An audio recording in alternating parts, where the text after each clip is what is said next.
good evening, and welcome to American Corner News channel.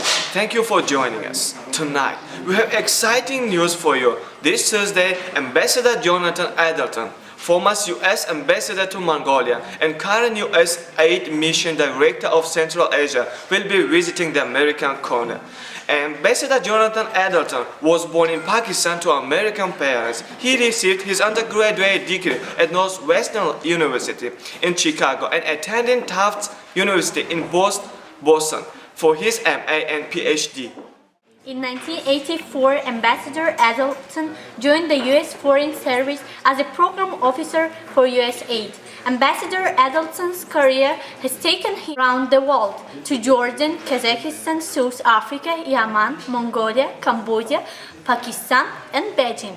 In 2009, President Obama nominated Ambassador Addleton to be the 8th U.S. Ambassador to Mongolia.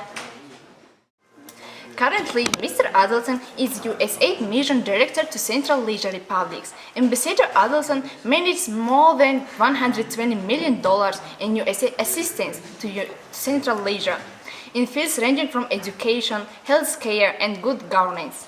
Please join us in welcoming Ambassador Addleton this Thursday at 4 p.m.